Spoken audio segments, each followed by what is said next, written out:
नमस्ते दोस्तों, horror films Hindi में आपका स्वागत है। आज की कहानी उस घर की है जिसमें हम 1 साल पहले रहने आए थे।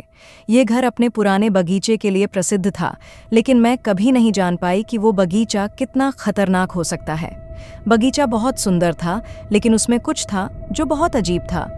जब हम पहली बार इस घर में आए तो बगीचा बिल्कुल स्वर्ग जैसा दिखता था, हरे भरे फूलों और पेड़ों से घिरा हुआ। दिन के समय सब कुछ बहुत ही अच्छा लगता था। मुझे लगा था कि यह एक आदर्श जगह है जहां मैं आराम से रह सकती हूँ। लेकिन जैसे जैसे वक्त बढ़ा, मुझे बगीचे में कुछ अजीब सा महसूस होने लगा। बगीचे में कुछ पेड़ थे जिनकी शाखाएं बहुत लंबी थीं और उनके नीचे हमेशा अजीब सी ठंडक महसूस होती थी। कभी कभी जब मैं बगीचे से गुजर रही होती तो मुझे लगता था कि जैसे किसी की आंखें मुझ पर टिकी हों।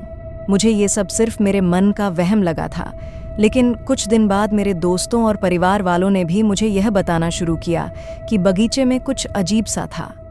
एक रात जब मैं बगीचे से निकल रही थी, मुझे अचानक कुछ हल्की सी आवाज़ सुनाई दी, जैसे कोई पेड़ों के नीचे से चल रहा हो। मैंने सोचा कि ये शायद मेरे पड़ोसी के बच्चे होंगे, लेकिन जैसे ही मैंने मुआयना किया, वहाँ कोई नहीं था।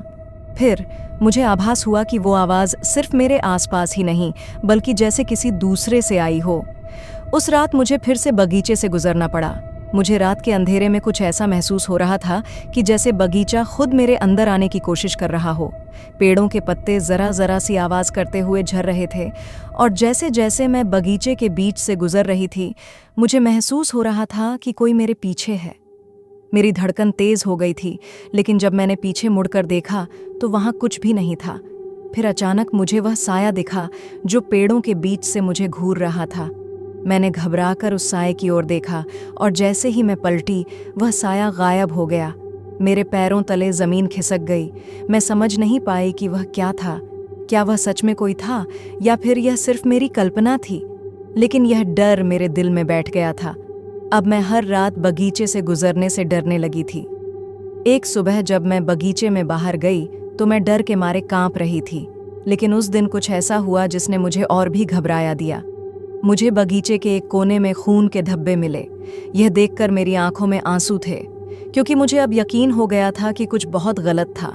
इस बार मैंने अपनी माँ से इस बारे में बात की। माँ ने बताया कि पहले इस घर में एक महिला रहती थी जो अचानक एक दिन गायब हो गई थी। कहते हैं कि वो महिला बगीचे में मर गई थी और उसकी आत्मा वहीं रह गई थी। माँ के मुताबिक उस महिला की आत्मा को कभी शांति नहीं मिली और वह बगीचे के आसपास ही रहती है। धीरे धीरे मुझे समझ में आया कि बगीचा सिर्फ एक सुंदर जगह नहीं, बल्कि एक खतरनाक जगह था। मैंने भी यह महसूस किया कि उस महिला की आत्मा को शांति नहीं मिली थी। बगीचा अब मेरे लिए डर और रहस्य का प्रतीक बन गया था। कुछ दिन बाद मैंने एक रात फिर से बगीचे में जाने का फैसला किया। मुझे पता था कि यह डर को भगाने का सही तरीका नहीं है, लेकिन मैं अब कुछ करना चाहती थी। जैसे ही मैं बगीचे में दाखिल हुई, मुझे सर्द हवाएं महसूस होने लगीं। तभी मुझे एक हल्की सी आवाज़ सुनाई दी। यह आवाज़ जैसे किसी का हल्का फुसफुसाना था। मैंने देखा, वहाँ कोई नहीं था, लेकिन फिर अचानक मुझे महसूस हुआ कि मेरे पास कोई खड़ा था। अब मैं जानती हूँ कि वह बगीचा कभी नहीं सोता। चाहे दिन हो या रात, वहाँ कुछ तो है जो हमेशा जागता रहता है। अब मैंने अपनी माँ से कहा कि हमें यह घर छोड़ देना चाहिए, लेकिन शायद उस महिला की आत्मा हमारी तरह किसी को सुकून नहीं देती। तो अगर आप कभी उस बगीचे के पास से गुजरें तो याद रखिए, वहाँ कुछ ऐसा है जो हमेशा आपके करीब होता है, लेकिन आप उसे कभी देख नहीं पाते।